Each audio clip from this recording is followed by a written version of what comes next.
I'm at the UK headquarters of Allucent today, a global contract research organisation that is based just outside of London, and I'm here to catch up with some of their experts in drug discovery to find out about what they're doing and how they're helping their clients.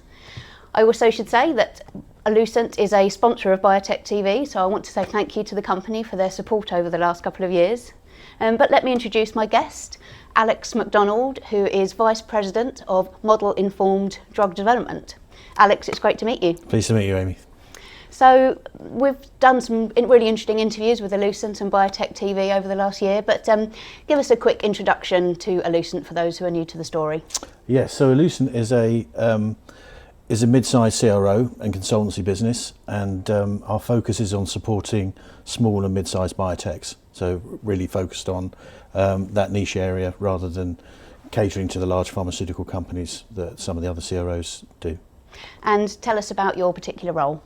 Yeah, so I'm the global head of Model-Informed Drug Development, as you said. That's a team within the clinical pharmacology modelling and simulation organisation at Allucent. My team are a combination of quantitative clinical pharmacologists, mathematicians, statisticians and data analysts. And our main role is supporting our clients with designing their clinical trials, analysing their clinical pharmacology data, interpreting results, and then interacting with regulators and defending their packages for submission. So you work across the whole stage of the drug development process in your team? So our team get involved from typically around candidate selection stage, so when companies are setting up their toxicology studies, through to helping them with the design of their phase 1 studies, and then supporting activities all the way through to filing and post-marketing. So you mentioned a phrase there that I think is very important to Allucent and to your clients: clinical pharmacology, modelling and simulation. I think I've got that right? You have got that right. So tell us why it's important and what it is. Yeah, so the principles of clinical pharmacology, that's the scientific basis for all mechanisms of action of drugs. So essentially, regardless of whether it's a small molecule, it's a protein, or it's a cell and gene therapy, the principles are the same. And fundamentally that's split into two concepts. The first one is, what does the body do to the drug? That's otherwise known as the pharmacokinetics of the drug. And the other one is, what does the drug do to the body? What is the response to the treatment? And that's often referred to as pharmacodynamics. So together they make up the science, and basically it's essential to characterise and understand this all the way through, from drug discovery through to submission. And actually drug labels typically contain information that's related to those particular topics, and the characterising of various phases, for example, would be dose selection is high in the priority of the work that we do, and that's from what's the starting dose in the first clinical trial, through to what's the dose range we're going to test in a large patient population before we go into confirmatory trials, and then defending the dose at regulation time to make sure that we've got the right dose for everybody. So it's very important for all drug developers to get it right from the early stage, but particularly from the small companies that have perhaps restrained budgets. And just talk us about the importance of getting those first trials right. Right. So obviously there's regulations required to maintain the safety of patients in the first trials. So the first step is the starting dose. Is that safe? Is it typically pharmacologically inactive for if you're going into healthy volunteers, but equally if you're going into cancer patients, you probably need to have some evidence of activity so there may be some theoretical benefit to those patients. So that's the first step, and then obviously designing the trial that we cover the dose range that would typically be where we believe the efficacy to be, and that is both feasible and achievable. And then obviously those early trials, they're usually done under sort of intensive phase 1 settings where we're monitoring the safety closely, we're investigating the pharmacokinetics, the pharmacodynamics, biomarkers of response. These are all done usually with quite intensive sampling and under intensive scrutiny, and then obviously my team are then involved in the analysis of this.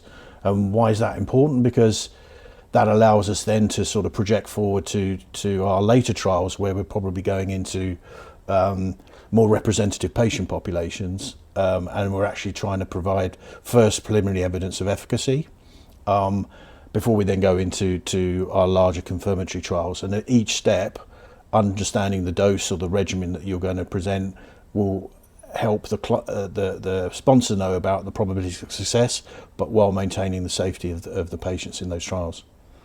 So there must have been quite a lot of changes in the technology behind the screening and the science behind these early stage trials in the last few years. But I mean, look forward into the future for us. Where do you think this space is going? Is there more change ahead? There is. I mean, obviously dose has been an important concept since the invention of medicines, but particularly with the development of oncology drugs, historically the paradigm has been very much around, we're going to test patients until they find the drug intolerable, and then that's the dose that's taken forward. There's been a sea change, particularly with the FDA, where that's no longer an accepted paradigm, and the expectation is to look at doses that may be equally as effective, but presents less tolerability issues for patients, and therefore modelling has really come on in this particular area, because as I say, historically it's empirical. You test in a few patients and then you go from there. So that's one emerging area. The other one, also related to oncology, is for drugs such as bispecific T-cell engagers, where actually you can't really do relevant non-clinical testing in animals before you go into the clinic because of the nature of the drug. And so by necessity, people have started to use models to try to predict what the likely safety and pharmacology profile will be, which is then used to define what the first patient trials look like. The other emerging technology we're seeing, obviously everybody's talking about AI, both in terms of the sort of co-pilot type experience, but also machine learning. So we're starting to see machine learning coming into the methodologies that we use, and I expect that to continue. Finally, with regards to sort of the modelling and simulation activities that we do, things like modelling drug-drug interactions, where historically you would have run maybe 2 or 3 trials to investigate a particular type of drug interaction. That's often now, that maybe not completely replaced, but 2 out of 3 of those trials will now be simulated, and that sort of evidence is now going into drug submissions and actually ending up in drug labels. So 20 years ago you would have never seen any modelling and simulation support a drug label in that context, but now this is routine. So and I see that evolving into different areas. This sounds like an area that you definitely need to bring the experts in and consult on their expertise. I mean, what advice do you have for the small companies looking to integrate all this into their clinical work? So I think the first advice would be to start early. So as I said at the beginning, we do get involved. We're not a discovery company, so we're not involved in sort of early high throughput screening or understanding multiple different candidates. But as soon as a company has a candidate they believe that they want to take into the clinic, it's a good time to try and engage with people like ourselves, because typically you would need an estimate of the efficacious dose. That will dictate basically a lot of your pre-program before you go into the clinic. So for example, how much drug do you need to manufacture? What are the doses you're going to take into your toxicity studies? What does your formulation look like if you're developing tablets, or you all need an estimate of that dose. And so relying purely on preclinical animal data, we know that animals don't predict humans, so there is a translational aspect that clinical pharmacologists and modelers, that's what we do. So certainly would encourage early engagement. Equally, a lot of the preclinical data generation generates potential risks which may or may not be clinically relevant, and then obviously if you can bring people like my team in, we can contextualize those and and predict what the clinical relevance might be, so you can do some early de-risking or push those types of issues to late phase development, confident that actually that's not going to be a problem. So clinical pharmacology, modelling and simulation.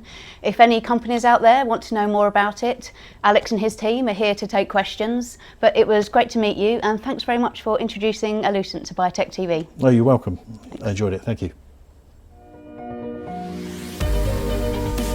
At Allucent, our singular purpose is helping small and mid-sized biotech companies bring new therapies to light globally. We are Allucent. Our focus is you.